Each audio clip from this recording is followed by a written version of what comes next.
बिस्मिल्लाहिर्रहमानिर्रहीम। अस्सलाम वालेकुम। Gluten free live with Ali के फैमिली मेम्बर्स, खुश आमदीद। आज जिस रेसिपी के साथ हम आपके हाजिर खिदमत हुए हैं वो है गुड़ वाले मीठे चावल। खाने के बाद मीठे का इस्तेमाल रिवायत ही नहीं सुन्नत भी है। ख़ास तौर पर खाने के बाद अगर मीठे में सफ़ेद चीनी या उससे बनी अशिया की बजाय हम गुड़ या गुड़ से बनी अशिया का इस्तेमाल करें तो हमारे लिए बहुत फ़ायदेमंद साबित होता है। ऐसे में गुड़ अगर देसी हो तो क्या कहने। देसी गुड़ की पहचान के बहुत से तरीके हैं जिनमें से कुछ हम आपके सामने बयान करते हैं। मसलन देसी गुड़ की डलियाँ बहुत छोटी छोटी होती हैं, खाने में कड़वा नहीं होता क्योंकि इसके बनाने में किसी किस्म का केमिकल, बेकिंग सोडा या बेकिंग पाउडर वगैरह इस्तेमाल नहीं किया जाता। खाना खाने के बाद गुड़ के इस्तेमाल से बदहज़मी, तेज़ाबियत, सीने में जलन या अफारा जैसे मसाइल का सामना नहीं करना पड़ता और खाना जल्द हज़म हो जाता है।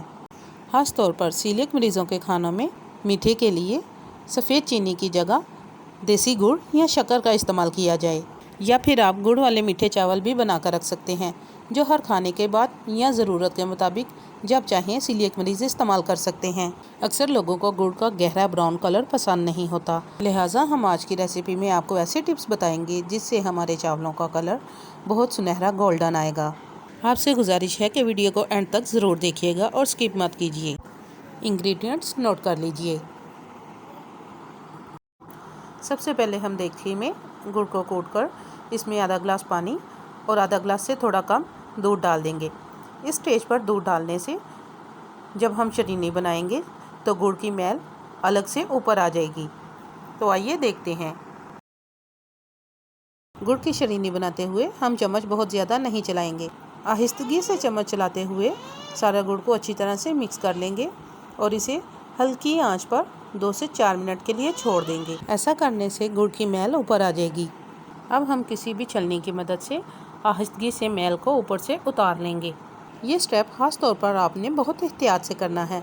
ऐसा करने से चावलों का जायका और कलर बहुत अच्छा होगा। आपसे गुजारिश है वीडियो पसंद आने की सूरत में लाइक, शेयर और कमेंट ज़रूर कीजिए, और अगर अभी तक आपने चैनल को सब्सक्राइब नहीं किया तो ज़रूर कर लीजिए ताकि आने वाली हर नई वीडियो का नोटिफिकेशन आपको बआसानी हासिल हो सके। चावलों को हमने पहले से भिगो लिया था। अब हम एक देगची में 3 से 4 लीटर पानी डालकर उसमें दालचीनी, लौंग, सब्ज़ इलायची और बादियाँ हथाई डालकर इसे बॉयल कर लेंगे। जब पानी को बॉयल आ जाए तो हम इसमें चावल भी डाल देंगे। चावलों को हम 1 से 2 कनी तक कच्चा बॉयल करेंगे। जो ही चावल 2 कनी तक कच्चे रह जाएं, हम इनके पीछे उतार लेंगे। एक और अहम टिप जो हम आपके साथ शेयर करेंगे, इन चावलों की पिच को हम आर्जी तौर पर ऐसे शीरहार बच्चे जिनको बहुत ज़्यादा मोशन आ रहे हों, जिनकी उम्र 6 से 8 माह के दरमियान हो, उन्हें दूध के अल्टरनेटिव पे भी दे सकते हैं, क्योंकि अक्सर छोटे बच्चे जब दांत निकालना शुरू करते हैं तो बहुत सारी तब्दीलियाँ रोनुमा हो रही होती हैं, जिनमें से डायरिया भी एक अहम मसला है।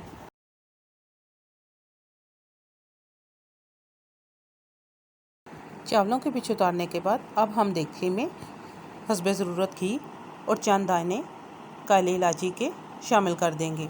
हम इसके सिर्फ बीज डालेंगे, छिलका नहीं डालेंगे। साथ ही हम इसमें बॉइल्ड चावल, गुड़ की चाशनी और बकिया दूध शामिल कर देंगे। अब आंच तेज़ कर दें और चाशनी खुश्क होते साथ ही चावलों को दम पर रख दीजिए।